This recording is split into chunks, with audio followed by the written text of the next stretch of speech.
मुझे लगता है कि प्रधानमंत्री जी की तरह गलत कोंकणी बोलने से अच्छा है हिंदी ही बोल लें। दोस्तों, सबसे पहले आप तमाम लोग जहां तक मेरी आवाज़ पहुंच रही है, आप सभी आदरणीय बुजुर्गों का, नौजवान दोस्तों का, माताओं बहनों का, अपने दुकानों में बैठे हुए जो दुकानदार भाई हैं और अलग अलग तरीके से मेहनत मजदूरी करके अपना परिवार चलाने वाले आप सभी गोवा के जो आदरणीय लोग हैं, आप सबको नमस्कार करता हूं। और बिना किसी औपचारिकता के, क्योंकि पूरी कांग्रेस पार्टी है मंच पर, आदरणीय चिदम्बरम जी हैं, पीसीसी के प्रेसिडेंट हैं और कांग्रेस पार्टी के तमाम डिपार्टमेंट के लीडर यहाँ बैठे हुए हैं। बिना किसी फॉर्मेलिटी के मैं सीधे आपसे बात करना चाहता हूँ। मैं अपनी बातचीत करूँ उससे पहले आप सब जानते हैं कि आज गुजरात के सूरत में एक दर्दनाक घटना घटी है। गैस लीक होने की वजह से 6 लोगों की मौत हो गई है और 20 लोग अस्पताल में भर्ती हैं। कांग्रेस पार्टी के इस मंच से जो मृतक परिवार हैं उनके प्रति हम संवेदना व्यक्त करते हैं और जो घायल लोग हैं उनकी स्पीडी रिकवरी हो ऐसी कामना करते हैं। दोस्तों, मैं पहली बार किसी पब्लिक इवेंट में गोवा आया हूं और मेरी हालत बिल्कुल वैसे ही हो रही है जैसे हिंदी फिल्म का एक गाना है, रूप तेरा ऐसा कि दर्पण में ना समाए। ये इतनी खूबसूरत और प्यारी जगह है कि मैं अपने थॉट्स को अरेंज नहीं कर पा रहा हूँ। मैं इतना खुश हूँ यहाँ के मौसम के चलते और यहाँ के लोगों की जो हॉस्पिटैलिटी है, वो जो रिस्पेक्ट देते हैं लोगों को, वातावरण में जो खुलापन है, जो फ्रीडम है, वो देख करके मन गदगद है। और मैं कितना खुश हूँ मैं गोवा के लोगों को बता नहीं सकता हूँ। लेकिन कार्यक्रम है और आप जानते हैं कि कोरोना के टाइम में कांग्रेस पार्टी ने ये डिसीजन लिया है कि कोई बड़ी रैली हम लोग कहीं पर भी नहीं कर रहे हैं। ये जो कार्यक्रम है, जो कन्वेंशन है, आज SC ST OBC कम्युनिटी का कन्वेंशन है और कल स्टूडेंट कम्युनिटी का कन्वेंशन है। तो उस तरीके से ये कोई बड़ी रैली नहीं है, इसीलिए इस कार्यक्रम को करने की हमारी ज़रूरत इस रूप में सही है कि हम लोग कोई बड़ा गैदरिंग नहीं कर रहे हैं। साथ ही साथ एक सिचुएशन में हम लोग फंस गए हैं। सिचुएशन ये है कि एक तरफ दिल्ली में सरकार में जो बैठे हुए लोग हैं दिन में रैली करते हैं और शाम में कोरोना से कैसे लड़ा जाए इसके लिए मीटिंग बुलाते हैं। तो आम लोगों को ये समझ में नहीं आ रहा है कि क्या करें। फिल्म स्टार फिल्म बना रहे हैं, पॉलिटिकल लीडर भाषण दे रहे हैं, बड़ी बड़ी रैलियां कर रहे हैं और आम आदमी को कहा जा रहा है कि आप घर में बैठ करके कोरोना से लड़िए। और आप गोवा के लोग हैं, आप जानते हैं कि कोरोना के चलते आपको किस सिचुएशन से गुजरना पड़ा है। एक तो कम आबादी होने के बावजूद 14-15 लाख आबादी होगी बमुश्किल यहाँ की, टोटल पॉपुलेशन होगा, लेकिन यहाँ भी सेकेंड वेव के दौरान लोगों को ऑक्सीजन सिलेंडर नहीं मिले थे। और आप जानते हैं, मैं दिल्ली की कहानी आपको बता रहा हूँ, देश के तमाम बड़े हॉस्पिटल दिल्ली में हैं। 80,000 रुपए में ऑक्सीजन के सिलेंडर बिके हैं। दिल्ली से गुड़गांव ले जाने के लिए 1-1 लाख रुपया एम्बुलेंस ने मरीज के घर वालों से लिया है। और अभी ज़्यादा दिन हुआ नहीं है, ये पिछले ही साल की कहानी है। अभी तीसरी लहर फिर आने को तैयार है और सरकार सारा फैसला चुनाव को ध्यान में रख करके कर रही है। एज ए पॉलिटिकल पार्टी हमारी ये रिस्पॉन्सिबिलिटी है, लेकिन अगर सरकार ही चाहती है कि चुनाव हो, चुनाव आयोग ही चाहता है कि चुनाव हो, ऑनरेबल कोर्ट के इंटरवेंशन के बाद भी ऐसा सिचुएशन है तो हम लोग क्या कर सकते हैं। लेकिन फिर भी हमारी पार्टी ने ये डिसीजन लिया है कि हम कोई बड़ी रैली नहीं करेंगे, लेकिन छोटे छोटे कन्वेंशन हम करेंगे। और ये कन्वेंशन करना इसलिए ज़रूरी है कि जब चुनाव हो तो कम से कम जो देश के लोग हैं, जो राज्य के लोग हैं, जो स्टेट के लोग हैं, उनके मुद्दों पर चुनाव हो। इसीलिए गोवा पीसीसी ने ये फैसला लिया कि हम 2 कन्वेंशन करेंगे। एक कन्वेंशन में आप सब लोग बैठे हुए हैं, दूसरा कन्वेंशन कल होगा। ये कन्वेंशन हम लोग क्यों कर रहे हैं? सबसे पहला सवाल ये है, ये कन्वेंशन हम लोग इसलिए कर रहे हैं कि हम लोग डेमोक्रेसी के अंदर एक ट्रेंड देख रहे हैं। ट्रेंड क्या है कि चुनाव को पूरे तरीके से लोगों के जो इशूज हैं, जो पीपुल्स इशूज हैं, उससे डाइवर्ट कर दिया गया है। मैं रास्ते में आ रहा था, कोई ऐसा इलेक्ट्रिसिटी का पोल नहीं है जिसपे 32 दांत निकालता हुआ प्रधानमंत्री का फोटो नहीं है। और हर फोटो पे एक बात लिखा हुआ है, 10 वर्षा विकासाची। और कह रहे हैं, इतनी कोंकणी मुझे आती है कि 10 वर्ष में विकास की क्या कहानी लिखी गई है। और दावा उनका यह है कि गोवा में डबल इंजन की सरकार है। मैं बिहार से आता हूं, बिहार में भी डबल इंजन की सरकार है। अब यह बात मैं आपको क्यों कह रहा हूं कि आप जानते हैं कि बिहार में भी बीजेपी सरकार में है। और बिहार की हालत यह है, कहां है बिहार? वहां से लोग काम करने के लिए गोवा आते हैं। अगर डबल इंजन की सरकार होने से विकास होता तो बिहार के लोगों को गोवा आकर के काम करने की जरूरत नहीं थी। मतलब ये प्रचार है, मतलब ये झूठ है।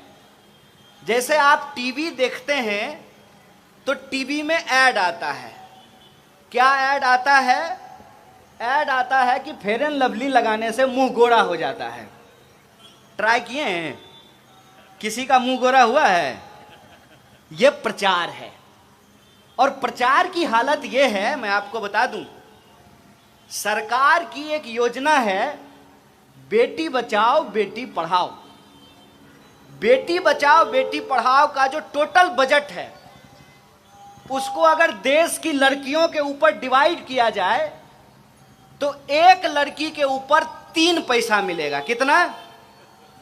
एक टॉफी भी नहीं खरीद सकते हैं आप 3 पैसे में। टॉफी भी कम से कम 2 रुपए में आता है। और उसका 77% बजट, मतलब 100 में से 77 रुपया सिर्फ और सिर्फ ऐड पे खर्च किया गया है। केंद्र की सरकार ने 5,000 करोड़, कितना? 5,000 करोड़। अरे आप संबित पात्रा थोड़ी हैं कि ट्रिलियन में कितना जीरो है नहीं बता सकते हैं। 5,000 करोड़ सिर्फ और सिर्फ एडवर्टाइजमेंट पे खर्च किया है। और आप इधर से बंबई की तरफ से मैंगलोर जाएं या मैंगलोर की तरफ से मुंबई जाएं, नॉर्थ से साउथ गोवा का जो मेन हाईवे है उस पे घूम करके देख लीजिए कि सबसे ज्यादा प्रचार किस पार्टी के होर्डिंग के द्वारा किया गया है। मैं जब आ रहा था तो अपने यूथ कांग्रेस के साथी को पूछा, हमारा होर्डिंग बैनर नहीं दिख रहा है, तो उन्होंने बड़ी अच्छी जवाब दी। उन्होंने कहा कि लगभग 30% हमको वोट है गोवा में, लेकिन पोस्टर के मामले में 5% भी पोस्टर हमारा रोड पे नहीं लगा हुआ है। ये जो पैसा है ये इन्वेस्टमेंट है। ये इन्वेस्टमेंट किससे निकाला जाएगा? ये इन्वेस्टमेंट जब सरकार चुन करके आएगी तो आपसे निकाला जाएगा, आपके टैक्स के पैसे से वसूला जाएगा। और कैसे वसूला जाता है? ये सामने पेट्रोल पंप है। ये भाजपा के लोग कहते हैं शेर को पालने में खर्चा होता है। प्रधानमंत्री शेर हैं तो शेर को पालने में खर्चा होता है, इसीलिए 32 रुपए लीटर का पेट्रोल जो है 110 रुपया में बिक रहा है। 32 रुपया दाम है और बाकी का जो रुपया है टैक्स के रूप में आपसे वसूला जा रहा है। और वो पैसा आपके स्कूल के ऊपर नहीं, आप जिस सड़क पे चलते हैं उस सड़क के ऊपर नहीं, आपके घरों में जो बिजली आती है उस बिजली के ऊपर नहीं, कोरोना काल में जो आपको ऑक्सीजन सिलेंडर नहीं मिल रहा था, हॉस्पिटल में बेड नहीं मिल रहा था, उसके ऊपर नहीं, प्रधानमंत्री जी के सूट बूट के ऊपर खर्च किया जाता है। इसीलिए ये कन्वेंशन हम बुलाए हैं और आपसे बात करना चाहते हैं, क्योंकि आजकल लोकतंत्र में सिर्फ नेताओं के मन की बात होती है, जनता के मन की बात नहीं होती है। जनता के मन की बात क्या है? जनता के मन की बात यह है कि लोकतंत्र, डेमोक्रेसी देश के लोगों से बनता है। और हमसे पहले जो इस मंच का संचालन कर रहे थे उन्होंने एक बड़ी अच्छी बात कही कि कौन है बहुजन? जो ठेला चलाते हैं, जो रिक्शा चलाते हैं, जो खेतों में काम करते हैं, जो फैक्ट्रियों में काम करते हैं, जो आपके घरों में साफ सफाई करते हैं, जो सरकारी दफ्तरों में काम करते हैं, मेहनत मजदूरी करने वाले जो लोग हैं। और ये जो मेहनत मजदूरी करने वाले लोग हैं ये सम्मान से अपनी जिंदगी जी सकें, इसीलिए डेमोक्रेसी में बराबरी का अधिकार उनको दिया गया। बराबरी का अधिकार वोट देने से लेकर एजुकेशन लेने तक, और एजुकेशन लेने के बाद नौकरी लेने तक, ये इक्वलिटी की आइडिया को डेमोक्रेसी के अंदर एस्टेब्लिश किया गया। आप सोच करके बताइए कि अगर संविधान में डॉक्टर बाबा साहब भीमराव अंबेडकर और पूरी की पूरी संविधान सभा यह प्रावधान नहीं करती कि सबका वोट बराबर होगा, तो आपको लगता है कि आपकी गंदी बस्तियों में कभी चमचमाती कार पे बैठकर कोई हाथ जोड़ करके आपसे वोट मांगने के लिए आता? जब मंदिर में नहीं घुसने दिया जा रहा है, जब अपने घरों में नहीं घुसने दिया जा रहा है, एक ही नदी में जब साथ में नहाने नहीं दिया जा रहा है, एक ही कुएं में जब पानी पीने नहीं दिया जा रहा है, तो नेता हाथ जोड़ करके आपसे वोट मांगने आते? ये डेमोक्रेसी की ताकत थी। डेमोक्रेसी ने हमको क्या ताकत दिया कि चाहे हेलीकॉप्टर पे उड़ने वाला आदमी हो या सड़क के किनारे बैठकर जूता सिलने वाला, उसका वोट बराबर होगा। आपने अपने घर में भले महिला और पुरुष को बराबर नहीं किया हो, लेकिन संविधान ने महिला और पुरुष को बराबर किया। ऐसा तो नहीं है ना कि मेरे पिताजी का वोट 2 होगा और मेरी माताजी का वोट 1 होगा। क्या गोरा क्या काला, क्या मोटा क्या पतला, क्या अमीर क्या गरीब, क्या फॉर्च्यूनर पे चलने वाला क्या साइकिल पे घूमने वाला, सबका वोट बराबर किया इस देश के संविधान ने। और ये जो अधिकार है, इस अधिकार की ही ताकत है कि पॉलिटिकल पार्टिसिपेशन के साथ साथ इकोनॉमिक पार्टिसिपेशन की भी बात की जाने लगी। लेकिन आज के डेट में पहले पॉलिटिकल पार्टिसिपेशन को खत्म किया जा रहा है और उसके बाद इकोनॉमिक पार्टिसिपेशन को भी खत्म किया जाएगा। और ये मैं झूठ नहीं बोल रहा हूं, झूठ बोल करके हमको प्रधानमंत्री नहीं बनना है, मैं सच आपको बता रहा हूं कि पॉलिटिकल पार्टिसिपेशन कैसे खत्म किया जा रहा है। आप देख लीजिए कि चुनाव की हालत आज क्या कर दी गई है। धीरे धीरे एक साधारण व्यक्ति चुनाव नहीं लड़ सकता है। कहां से चुनाव लड़ेगा आप मुझे बताइए। चुनाव में कानून है, चुनाव आयोग का कानून है कि एमपी का जब आप चुनाव लड़ेंगे तो आपको 70 लाख रुपया खर्च करना पड़ेगा। आप अपनी ईमानदारी से बताइए 70 लाख रुपया में चुनाव हो रहा है? पूरे गोवा में जो पोस्टर लगा हुआ है ये 70 लाख में लगा हुआ है। ये जो सैकड़ों गाड़ियां घूम रही हैं ये 70 लाख में हो रहा है। ये बेईमानी है। ये बेईमानी दिन रात हम अपनी आंखों से देखते हैं, लेकिन हम मजबूर हैं कि इस बेईमानी के खिलाफ हम कुछ कर नहीं सकते हैं। धीरे धीरे हम वोट तो दे सकते हैं, लेकिन हम चुनाव नहीं लड़ सकते हैं। आम इंसान चुनाव से बाहर कर दिया गया है। अभी चुनाव लड़ने से बाहर किए हैं, कल वोट देने से भी बाहर कर दीजिएगा। आपको मैं पार्लियामेंट की हालत बताता हूं। पार्लियामेंट के अंदर कम से कम 200 ऐसे एमपी हैं जो लाखपति नहीं, करोड़पति नहीं, अरबपति हैं, अरबपति। डेमोक्रेसी की अगर यह हालत रही तो आपको लगता है कि जो बहुजनों को अधिकार संविधान के अंदर मिला, सरकारी नौकरियों में जो उनकी भागीदारी सुनिश्चित की गई, ये बचने वाला है? ये बचने वाला नहीं है। और उसका नतीजा मैं आपको बताता हूं, और आप सोच करके बताइएगा कि अगर एयर इंडिया नहीं बचा तो एयरलाइंस में रिजर्वेशन बचेगा? अगर रेलवे नहीं बची तो रेलवे में रिजर्वेशन बचेगा? अगर सरकारी यूनिवर्सिटी नहीं बची, सरकारी अस्पताल नहीं बचे, तो सरकारी यूनिवर्सिटी और अस्पताल में जो है रिजर्वेशन बचेगा? इसको कहते हैं ना रहेगी बांस ना बजेगी बांसुरी। आप सोच करके बताइए, जिस तरीके से पब्लिक सेक्टर को आज पूरी तरीके से खत्म किया जा रहा है, वो किसके खिलाफ है? वो इस देश की बहुजन आबादी के खिलाफ है। और एक बात मैं आपको बता दूं, हम प्राइवेट सेक्टर के अगेंस्ट में नहीं बोल रहे हैं। कई बार लोगों को यह लगता है जब हम पब्लिक सेक्टर को डिफेंड करने की बात करते हैं तो हम प्राइवेट सेक्टर के अगेंस्ट में बोल रहे हैं। हम प्राइवेट सेक्टर के खिलाफ नहीं हैं। हम जानते हैं हमारी देश की जो आबादी है, 135 करोड़ हमारी आबादी है। इस पूरे के पूरे पॉपुलेशन के लिए सिर्फ सरकारी पब्लिक सेक्टर से काम नहीं चलने वाला है। उसके लिए प्राइवेट सेक्टर होगा। प्राइवेट सेक्टर था, प्राइवेट सेक्टर है और प्राइवेट सेक्टर रहेगा। लेकिन एक बात अपने दिमाग में आप डाल लीजिए कि अगर पब्लिक सेक्टर पूरी तरह से समाप्त कर दिया जाएगा तो प्राइवेट सेक्टर भी ठीक से काम नहीं करेगा। प्राइवेट सेक्टर भी ठीक से तभी काम करेगा जब पब्लिक सेक्टर होगा।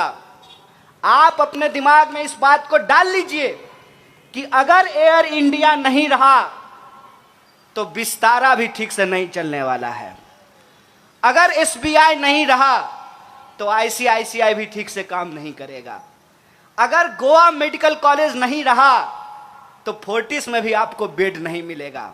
सोच करके बताइए, अभी कोरोना हुआ है, दूसरी लहर गई है, तीसरा लहर आया है।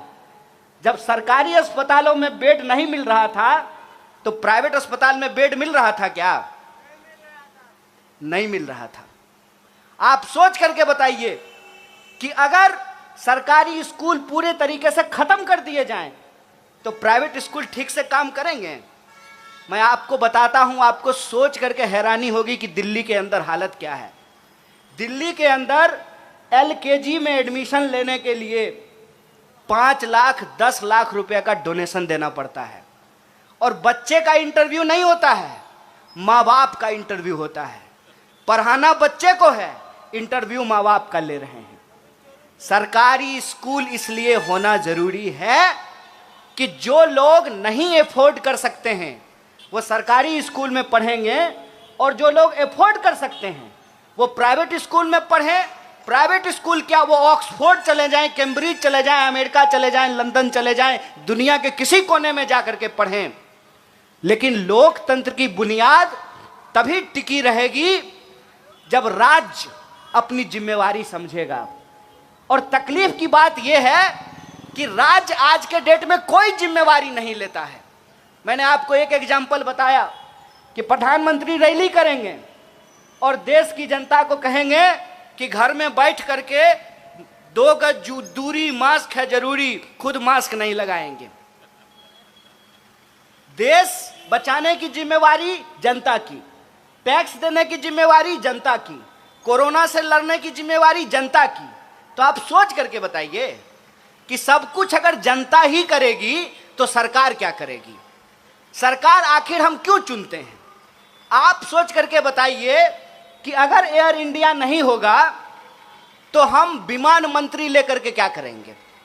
अगर रेलवे नहीं होगा तो हम रेल मंत्री लेकर के क्या करेंगे?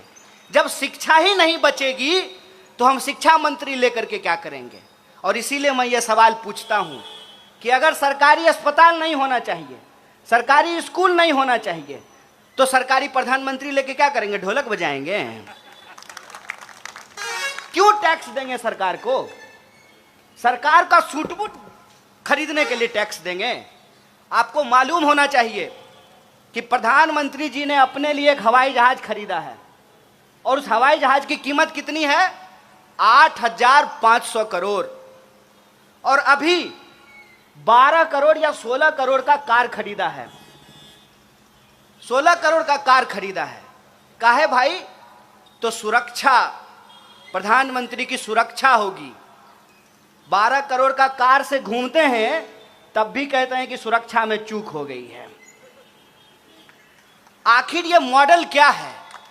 ये मॉडल ये है कि इस देश के जो आम लोग हैं उनको जो अधिकार इस देश में मिला है, एक एक करके उस अधिकार को छीन लिया जाए। आप जानते हैं कि यूनिवर्सिटी के अंदर 10,000 पोस्ट खाली हैं। सेंट्रल यूनिवर्सिटी के अंदर कोई ऐसा डिपार्टमेंट नहीं है जहां पे हजारों वैकेंसी नहीं है। लेकिन सरकार को वैकेंसी नहीं भरनी है। क्यों नहीं भरनी है? सरकार को लगता है कि जब सरकारी यूनिवर्सिटी रखना ही नहीं है, सरकारी यूनिवर्सिटी धीरे धीरे बेच देना है, तो वो वैकेंसी क्यों भरेगी? अभी कुछ दिन पहले हम लोग एक आंदोलन कर रहे थे ग्रुप डी की बहाली को लेकर के। लगातार आंदोलन करने के बाद ग्रुप डी की बहाली निकली है। उस वक्त भी हमने कहा था कि सरकार ये वैकेंसी इसलिए नहीं भरती है कि उसको लगता है आज न कल हमको रेलवे को बेच देना है। ये जो सिचुएशन है, इस सिचुएशन को इस देश की जो बहुसंख्यक आबादी है उसको समझना पड़ेगा। उसको समझना पड़ेगा कि आज का जो सत्ता का मॉडल है वो वोट लेती है मेजॉरिटी से और काम करती है मुट्ठी भर लोगों के लिए। आप देख लीजिए कि हमारी जीडीपी लगातार नीचे जा रही है। देश की जीडीपी लगातार नीचे जा रही है और प्रधानमंत्री जी के दोस्त का इनकम लगातार ऊपर जा रहा है। ये जो सिचुएशन है कि एक तरफ देश है और दूसरी तरफ प्रधानमंत्री जी के दोस्त हैं। प्रधानमंत्री जी देश की सारी संपत्ति अपने दोस्त को बेच देना चाहते हैं। तो मैं कहता हूं कि ये लड़ाई देश और दोस्त के खिलाफ है। ये लड़ाई बेचने और बचाने वालों के खिलाफ है। आपको तय करना पड़ेगा कि आप किस तरफ खड़े हैं। आपको सोचना पड़ेगा कि आपका हक और अधिकार किस बात में है। और जब आप ये तय करने के लिए एक बार मन बना लेते हैं तो कुछ सवाल हम लोगों के ऊपर भी आता है। जैसे आजकल गोवा से संबंधित 2-3 सवाल बार बार पूछा जा रहा है। एक तो गिरीश जी से मेरा अनुरोध है कि 151 जो पंचायत है गोवा का, हर पंचायत में हमको ले चलिए। हम गोवा के लोगों से बात करना चाहते हैं। जो दोनों जिला है, जो 40 असेंबली है, उसमें जा करके हम लोगों से बात करना चाहते हैं। उसके 3 फायदे हैं। पहला, देश के लोगों को जैसे धीरे धीरे यह बात समझ में आ रही है कि कांग्रेस क्यों जरूरी है, मुझे पूरी उम्मीद है कि गोवा के लोग भी धीरे धीरे यह बात समझने लगे हैं कि कांग्रेस क्यों जरूरी है। इस बात पे हम लोग बात कर पाएंगे। और दूसरा, आप हमको जहां भी ले जाएंगे तो वहां भारतीय जनता युवा मोर्चा के कार्यकर्ताओं को रोजगार मिल जाएगा। हम जहां भी जाएंगे वो हमारा विरोध करने के लिए आएंगे, विरोध करने के लिए आएंगे तो रात में उनका भोजन और तो कुछ तो एम्प्लॉयमेंट हो जाएगा ना। क्योंकि मुझे लोगों ने बताया कि unemployment is the biggest issue in Goa and it has increased because कि गोवा की सरकार ने यह डिसीजन लिया कि हम माइनिंग बंद करा देंगे। और आप जानते हैं कि माइनिंग के ऊपर बहुत सारे लोगों का रोजगार निर्भर था। एक तो आपने माइनिंग बंद कर दिया, दूसरा कोरोना के चलते, लॉकडाउन के चलते टूरिज्म पे बहुत बुरा असर पड़ा है। आप जानते हैं कि क्रिसमस से लेकर के नए साल के जश्न तक हजारों लोग गोवा आते थे, लेकिन तीसरा लहर आने की संभावना के चलते गोवा में 25% जो है वो इन्फेक्शन रेट है। सारे होटल्स के बुकिंग जो है वो बंद हो गए हैं, लगातार लोग वापस जा रहे हैं और टूरिज्म जो है वो बैडली इफेक्ट हुआ है। तो एक तो माइनिंग बंद हुआ, दूसरा कोरोना के चलते टूरिज्म पे इफेक्ट हुआ है। गोवा, आप सब जानते हैं कि हरियाणा के बाद दूसरा ऐसा स्टेट है जहां एम्प्लॉयमेंट हाईएस्ट है। ऐसे सिचुएशन में जो गोवा के लोग हैं उनसे जाकर उनके मुद्दों पर बात करने की जरूरत है। और आजकल यह बात हम सब लोग समझने लगे हैं धीरे धीरे कि टीवी खरीदते हैं हम लोग अपने पैसे से और टीवी को रिचार्ज कराते हैं अपने पैसे से, लेकिन टीवी में जो 24 घंटा न्यूज चलता है उसमें हमारे आपके जीवन से जुड़ा हुआ एक भी मुद्दा नहीं होता है। टीवी को बंद कीजिए और अपने जीवन में झांक करके देखिए कि आपके जीवन में क्या हो रहा है। हो ये रहा है कि लगातार अनएम्प्लॉयमेंट बढ़ रहा है, लगातार महंगाई बढ़ रही है, पेट्रोल डीजल के दाम बढ़ रहे हैं और जीवन जीने की जो कठिनाइयां हैं वो लगातार बढ़ रहा है। और इस बात को भटकाने के लिए रोज नया नया तमाशा खड़ा किया जाता है। आजकल 2 दिन से टीवी में चल रहा है कि प्रधानमंत्री जी के सुरक्षा में चूक हो गई। 24 घंटा यही चल रहा है। एक तो प्रधानमंत्री के पास 56 इंच का सीना है, तो फिर उनके घबराने की क्या जरूरत है। दूसरा, कह रहे हैं कि प्रधानमंत्री किसी पार्टी के नहीं होते हैं, देश के होते हैं। ठीक बात है, तो प्रधानमंत्री अगर किसी पार्टी के नहीं होते हैं तो किसी पार्टी का जाकर के चुनाव प्रचार भी नहीं करना चाहिए। और तीसरा कि अगर सिक्योरिटी लैप्स हुआ है तो आप प्रधानमंत्री हैं, आपके पास सरकार है, गृह मंत्री आपका दोस्त है, जय शाह का पप्पा अमित शाह, एसपीजी उसके अंडर में है। आप जांच करा करके देख लीजिए कि कहां लैप्स हुआ है। पाकिस्तान जाकर के बिरयानी खाए तब इनको डर नहीं लगा, अपने ही देश में घूमने में इनको डर लग रहा है। पल में तोला पल में मासा, ये तो नहीं चलने वाला है साहब। एक तरफ कहते हैं कि मजबूत प्रधानमंत्री हैं और दूसरी तरफ डर करके भाग जाते हैं, ऐसे नहीं चलने वाला है साहब। आप मुद्दे को भटकाना बंद कीजिए। मुद्दा यह है कि कितना भी आप प्रचार कर लीजिएगा ना, सच सच होता है। एक बात बताइए कि नारियल के पेड़ के नीचे खड़ा हो जाएं और हम 1 लाख बार बोलें आम है आम है आम है, तो नारियल आम हो जाएगा। कहते हैं बंदर क्या जाने आदि का स्वाद, बंदर क्या जाने आदि का स्वाद और संघी क्या जाने आजादी का स्वाद। जो लोग इस देश की आजादी में शामिल नहीं थे, जिन लोगों ने इस देश को आजादी नहीं दिलाई, उनको इस देश की आजादी से प्यार भी नहीं है। कहते हैं ना, जो बनाता है उसी को दर्द होता है। महिलाएं इस बात को बखूबी समझेंगी कि जो माँ 9 महीने बच्चे को अपने पेट में रखती है उसको मालूम होता है कि माँ बनना कितना मुश्किल काम होता है। जो घर छोड़ करके भाग गए हैं, जो घर नहीं चला पाए हैं, वो देश क्या खाक चला पाएंगे। इसीलिए मैं आपसे कहता हूं कि आज के डेट में इस देश की जो बहुसंख्यक आबादी है उसको ये सोचना पड़ेगा कि उसका मुद्दा क्या है। और उसका मुद्दा है एम्प्लॉयमेंट, उसका मुद्दा है महंगाई, उसका मुद्दा है पॉलिटिकल, सोशल, इकोनॉमिक और कल्चरल पार्टिसिपेशन। उसका मुद्दा है कि इस देश के अंदर महिला हो या पुरुष हो, काला हो या गोरा हो, सबको जो बराबरी से रहने का हक मिला है वो बराबरी का हक। यहाँ कुछ सिपाही खड़े हुए हैं, ये संविधान की ही ताकत है कि सिपाही जो डंडा लेकर के खड़ा है उसका वोट भी एक होता है और इनके जो डीसीपी और डीजीपी होंगे उनका वोट भी एक होता है। ये देश के लोगों का मुद्दा है और इस मुद्दे से लोगों का ध्यान भटकाने के लिए तरह तरह का तमाशा रचा जाता है, तरह तरह का तमाशा खड़ा किया जाता है। और इस तमाशे के खिलाफ जो जनता है उसका जो सवाल है उस सवाल को उनके बीच में ला करके रखना ये हमारी जिम्मेवारी है। और इस जिम्मेवारी को कांग्रेस पार्टी हर हालत में उठाएगी। आजकल कांग्रेस पार्टी के लिए कुछ नए नए शब्द गढ़े गए हैं। जैसे मैं जब आ रहा था तो मुझे किसी ने कहा कि टुकड़े टुकड़े का पोस्टर लगा दिया है। हमने कहा कि देखिए हम बड़ी प्राउडली कहते हैं कि हम टुकड़ा टुकड़ा करेंगे भाजपा का, इतना टुकड़ा करेंगे ना कि फिर ये फेविकॉल क्या फेविक्विक लगाने के बाद भी ये जुड़ नहीं पाएगा।